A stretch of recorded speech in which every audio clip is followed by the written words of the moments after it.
Still not dead? Oh my fucking god, I died to this guy. Help me! Help me! Help me!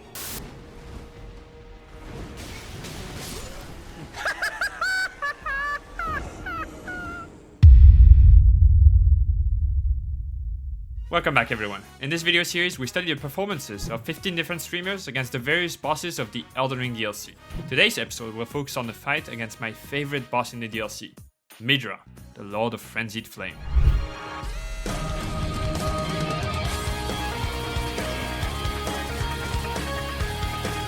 Out of our cast of 15 streamers, 14 of them actually fought the boss, with Ludwig just never making it to the Abyssal Woods. To analyze their performances, we'll check how many times they each died to the boss, look at what moves killed them, and finally, how much health the boss had when they died to draw their performance graphs. I've even included a little game for you to play during LA's section, so I hope you'll enjoy that. But before we check how well everyone did, let's first inspect Midra himself to categorize his different moves. Midra tends to do a lot of slashes, and these are actually more complex than they seem.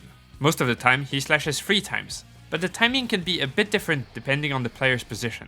While these seem like they would be easy to learn at first, you can quickly notice that he can cancel these slashes to start other attacks, like the dash or the double stab for example. Another common attack is his frenzy, that he often does if you're too far away from him.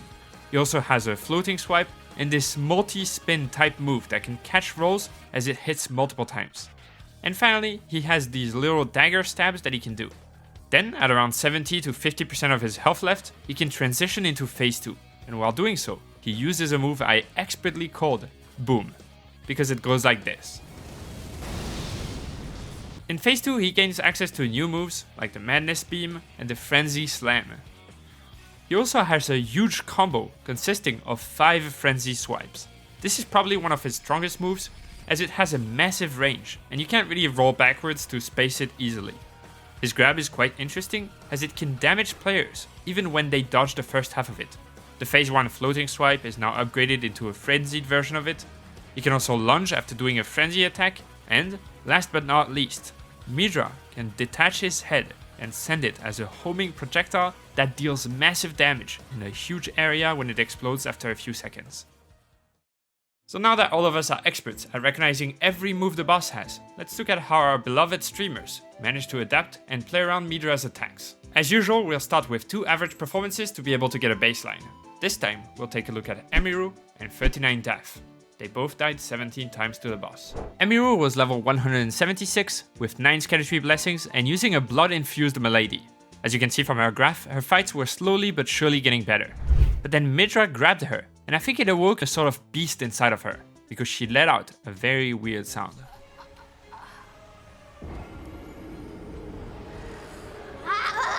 She got a really close fight after that, but often got hit by Midra extending his usual 3-slash combo into a 4-slash-1.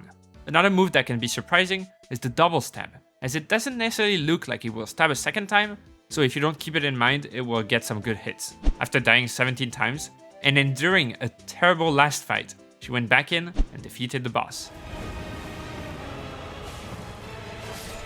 Ooh! A little scary for a second. 39 Daph was level 172 with 8 blessings and using the Blood Fiend's arm. Daph's game plan was to apply a lot of bleed and to use charged heavy attacks to consistently stagger Midra. Unfortunately, that also meant that she took a lot of hits when she went for a hit and the window wasn't large enough. After a few attempts, there was a little bit of an incident.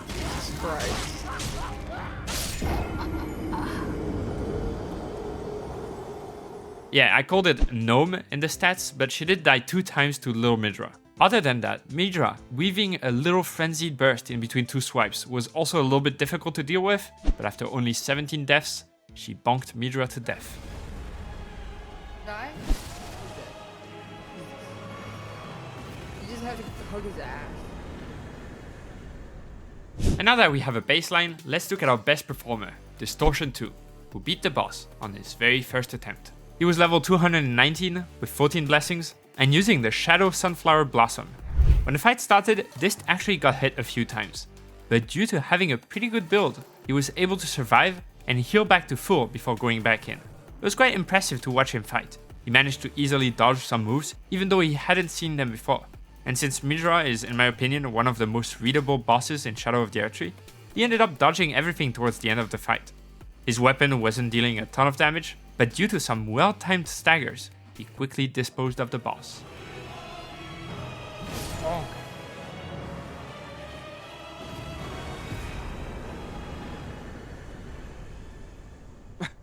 Oh man, that fight was so cool. God, I feel bad that I killed it, man. I was like trying to act. I don't know. I was trying to actually take my time with that too. Like I could have probably killed it faster. Next up are 3 people who died around 10 times, and these are Shroud, Folsen, and Miss Mika. Shroud was level 159 with 7 blessings and wielding a heavy melee D. Throughout this series, I'm always surprised with Shroud's ability to learn bosses in a blink and quickly react to moves he hasn't seen before.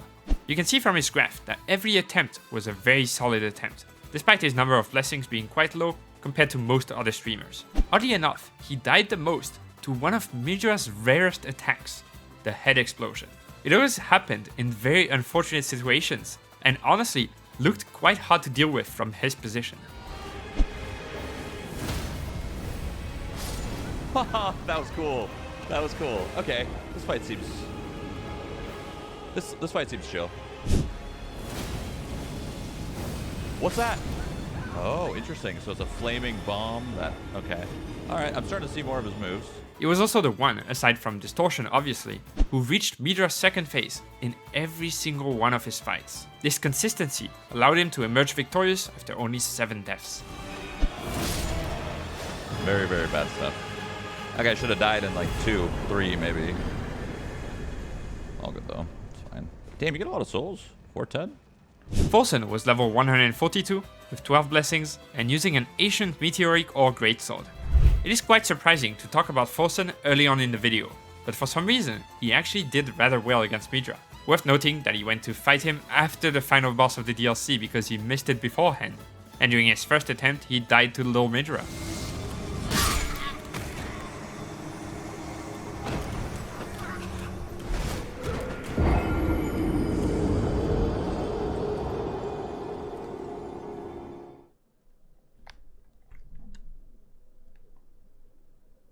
But that's besides the point. Folsen still had the same issue as he did against the other bosses. He was playing overly aggressive and traded hits in order to stagger the boss. Fortunately, Midra is actually pretty weak against this strategy, and so on his 10th attempt, he beat him.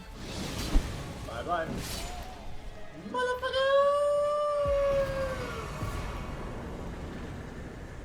Miss Mika was level 157 with 0 blessings as part of her challenge and using the Great Stars with a cold infusion. As usual, her having no blessings meant her base damage was pretty low, but being able to proc 2 different status effects somewhat compensates and makes the boss fight not take hours each attempt. On an unrelated note, there is quite a big difference between how experienced Souls players react to encountering a new move compared to the average streamer. While most others might have gotten frustrated after getting grabbed by Midra for the first time, this is how she reacted. Ouchie, wouchie. Oh! That's crazy. He's so proud too. He's like, look at that. Look what I just did. Most of her deaths were to the various slashes Midra can do, probably due to the fact that each one of them could deal around 60% of her health. She got him on her 12th attempt, and even wanted more in the end. Let's see if he has a phase 5 also. Oh, okay. On to 3 streamers who died about 15 times to Midra. They were Bijou, Elias, and Lyric. Bijou was level 161 with 13 blessings and wielding the Starline Sword and the Moon Veil. I think Bijou was quite locked in when fighting Midra, as she was quite silent compared to usual. She did say foolishness every time she entered the arena though. Foolishness. Foolishness. Foolishness. Foolishness. Foolishness. Her graph is probably one of the more logical ones. She did better and better throughout her attempts, and even has the traditional terrible attempt right before the final one. This meant she reached phase 2 in 60% of her fights. Overall, a pretty clean performance that allowed her to win after dying 14 times. Bye! Okay, there we go. Yay! Elias was level 164 with 11 blessings and using the Death Knight's Longshaft axe. I did promise a little game for everyone to play during his section, so here it is. One thing I've noticed is that he makes the strangest faces when he's completely focused during a fight. So I'm gonna show you several sequences of faces that he's making in reaction to one of Midra's moves. And I want you to try and guess what that move is. You can pause if you need more time, and I'll tell you the answer right after each one. Let's start with an easy one. What do you think Midra is doing that makes him make these faces? Pause if you need to. If you answered the grab, then you are correct.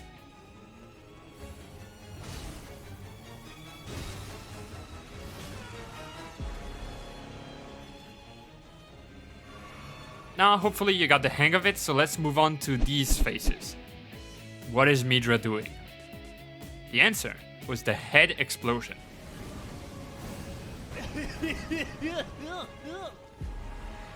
Alright, now for level 3 out of 4.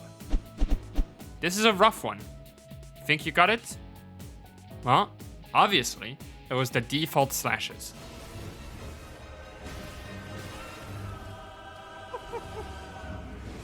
And now for level 4.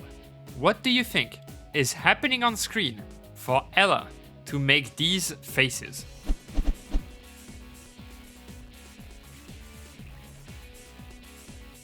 If you guessed the transitional explosion, you are correct once again.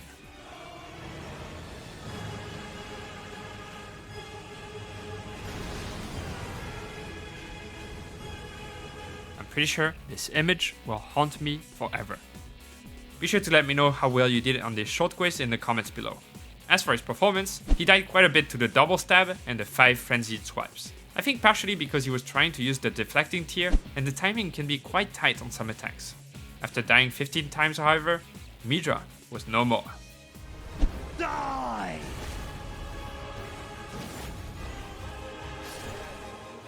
That was a sick fight.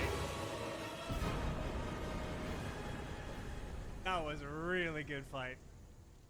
Lyric was level 179 with 12 blessings and using cold infused dry leaf arts. Lyric had a quite peculiar experience, I would say, as aside from the various slashes, he died to a bunch of different attacks.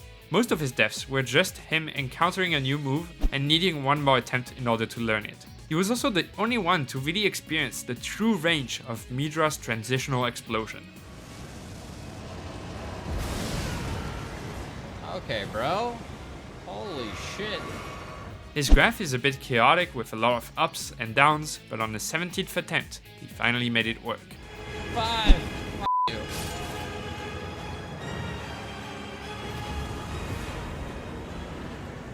Believers. No one's surprised. Now let's look at 3 streamers who died a bit more than the average. These were XQC, Kaisenet, and PointCrow. XQC was level 158 with 10 blessings and wielding a heavy giant crusher. I feel like XQC's chat, alongside Forsens, is probably the one that wishes for his downfall the most. However, the one time they tried to give him some advice, I'm not sure he appreciated it that much. And dude, like heal, dude? Like you need to heal, dude. Like, dude, heal? Dude, like shut the f***. Yo, buy a f***ing Lego, bitch. Get off my f***ing nuts, you dumb f***. What, dude? Heal when? XQC's weapon could stagger Midra in only a few hits, and while that sounds like a good thing, it made him greed a lot and caused quite a few deaths, mainly because he was face tanking all of Midra's slashes. Oddly enough, after dying 21 times, and on the attempt, right after flaming his chat for giving him poor advice, he did manage to beat the boss. Boom! Downloaded! Holy f***, my heart froze. I thought I threw that there. Oh my god. Holy shit, man. Kaisenat was level 170 with 13 blessings and wielding the Rivers of Blood and the Naga Kiba. Kai had another plot twist for me this time around. Since he doesn't have a VOD channel, in previous episodes I had to find the footage from random YouTube channels uploading it. but these were taken down. Fortunately, I was able to scour the deepest, darkest corners of the internet to retrieve the VODs I needed for this analysis. Kai's biggest mistake during this fight was to always try to make some distance between him and the boss in order to heal. Attacks like the Frenzy, the Floating Swipe, or the Madness Beam would all punish him whenever he did so. Fortunately, after dying 24 times, he learned from his mistakes and managed to defeat Midra.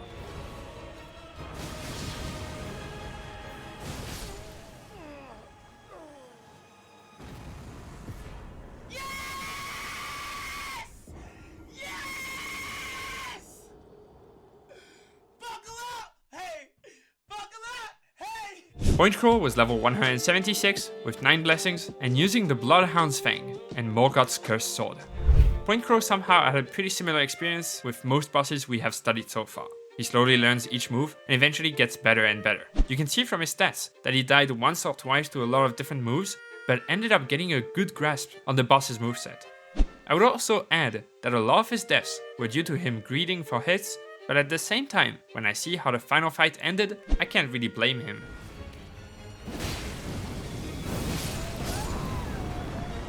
Did we get it? Did we get it? Did we get it? Did we get it? Yeah!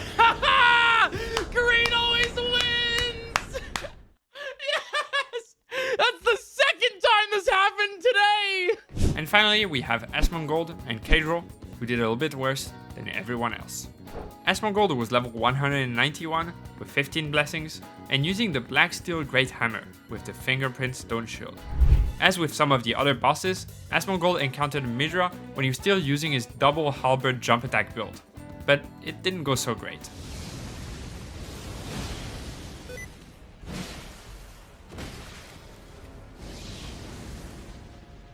Yeah, well, that attempt is over. It's actually been quite a while. I haven't seen sticky keys ruin a gameplay experience since I have mine disabled for a while now, so that was quite funny to see. To be completely fair, he only had 3 blessings at that time, but he was struggling to consistently reach phase 2 and eventually decided to leave it for now. When he came back with his new build and 12 additional blessings, after dying 44 times in the past, one attempt is all it took for him to emerge victorious. See ya! Get out of my fucking life. Well, I guess we should go check this remembrance too then, right? Last but not least, we have Kadro. He was level 146 with 7 blessings and using the Star Scourge Greatsword. I would say Kadro is one of the more emotional people on this list, and he's doing a great job at entertaining his audience, so it was quite hard to pick a little clip to include in a video. There was the time he died to low Midra.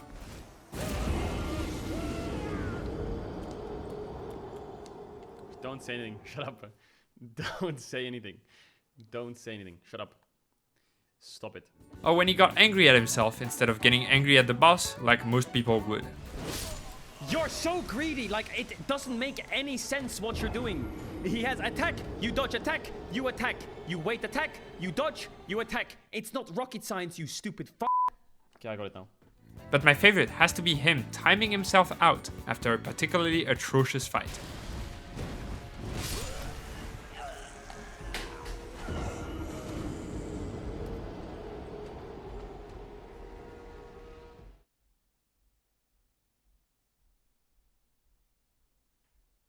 Looking at this graph, we can see that he was slowly improving, but kept getting caught by attacks he should have been able to dodge at seemingly random times. His damage wasn't super high, so it seems to me that he just regularly lost focus and died because of it. After a total of 70 deaths, he finally beat Midra. I am him. I'm him! Yes! Yes! I was here. Thank for that! That doesn't even feel like an accomplishment. He should have been dead 30 minutes ago.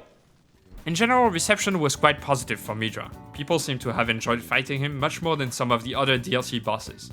I would say his visual clarity is a big contributing factor.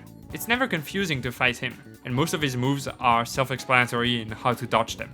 He also looks really cool, has an amazing cutscene, and fun patterns to learn. Thank you all for watching. If you enjoyed the video, be sure to like it and subscribe to the channel. I really appreciate it.